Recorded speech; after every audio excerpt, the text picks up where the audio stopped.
Absolument, c'est la raison pour laquelle je suis justement dans le vestiaire parisien, parce que c'est ici qu'il y a à peu près 4 heures, Paul Le Guen a dû utiliser des mots très graves, a dû sensibiliser certainement toute son équipe sur l'importance capitale de ce match, sous peine de tomber dans une histoire terrible qui serait qu'il y a 20 ans, à nouveau 20 ans après, le PSG se retrouverait dans la zone des relégables.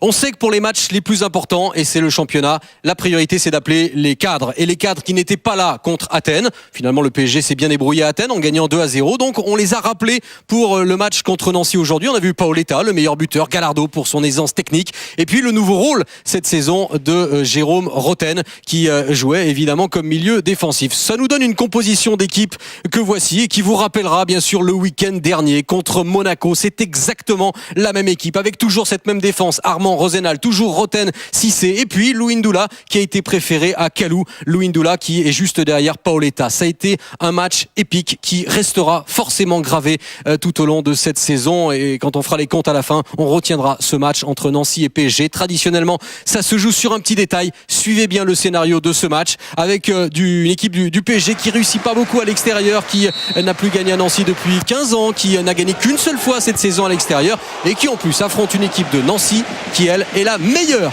de toutes les équipes de Ligue 1 à domicile. Et bien on l'a vu sur la première occasion avec le centre et la tête, et tout de suite le premier arrêt de Michael Landreau. En revanche, ce qui est nouveau, c'est de voir les Parisiens très percutants en contre-attaque. Un ballon pour Gallardo qui a vu Louindoula, frappe de Louindoula, l'arrêt de Gregorini et Paoletta qui marque. On joue depuis 15 minutes, mais ce but va être refusé fort logiquement par monsieur Le Dantu, et pour cause, il y a 2 Parisiens qui sont en jeu et qui gênent forcément même Gregorini au moment de la frappe. Donc le but est logiquement invalidé par monsieur Le Dantu. Le PSG qui avait commencé le match avec beaucoup d'entrain, beaucoup d'enthousiasme, et qui va petit à petit reculer.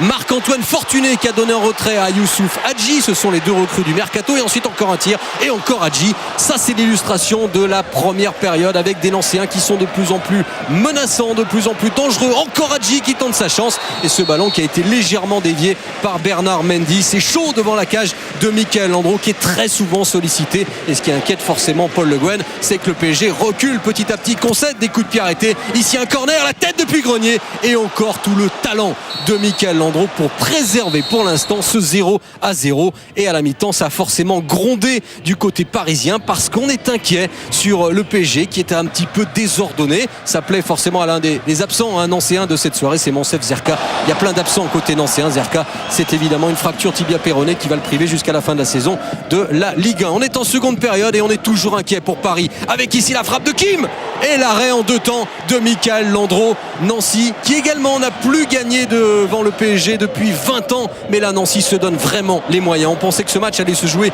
sur la fraîcheur physique.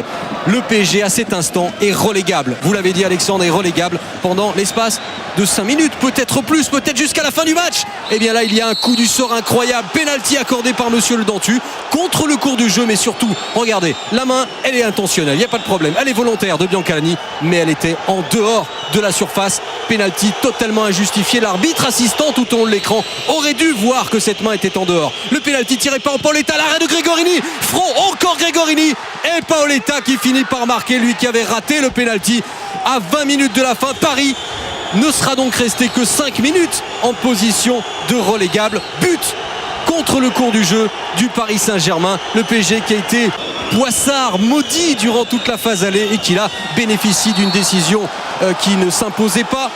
Autre décision, mais celle-ci s'impose, c'est évidemment le geste indigne de Kim.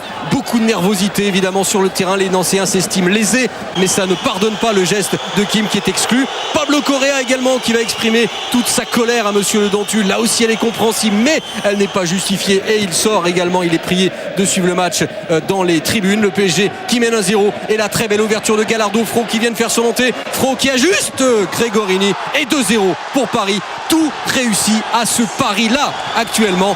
2-0 pour les Parisiens grâce à Pierre-Alain Fro, quelques minutes après son entrée sur le terrain. Le PSG, on le rappelle, qui pendant pratiquement 1 heure a souffert, a tremblé, mais n'a pas cédé grâce au talent de Michael Landreau. Et en 20 minutes, tout réussit au Paris Saint-Germain, avec ici Fro qui réalise le grand pont et qui va avoir toute la lucidité de servir Marcelo Gallardo. La défense nancéenne, pourtant habituellement irréprochable, s'écroule complètement devant les assauts répétés du PSG. Et là encore, décision. Vous avez vu le ballon, il avait franchi entièrement la ligne. Là encore, l'arbitre assistant ne l'a pas vu et ça profite au Paris Saint-Germain avec Fro qui réussit cette passe décisive pour Gallardo. 3-0, la malédiction pour les Nancéens, le public qui va déserter Marcel Picot qui attendait beaucoup de cette rencontre pour espérer recoller un peu au haut du tableau. Et quand tout va mal, tout va très mal, puisqu'ici le pénalty aurait dû là encore s'imposer pour Nancy. Monsieur le Nantu ne bronche pas, il y avait bien contact entre Traoré et Fortuné. Toujours est-il que le PSG s'impose 3-0, soulagement, grand bonhomme du match Michael Landreau, mais décision qui a pesé évidemment, c'est ce pénalty qui ne s'imposait pas et qui a changé évidemment le cours de la rencontre.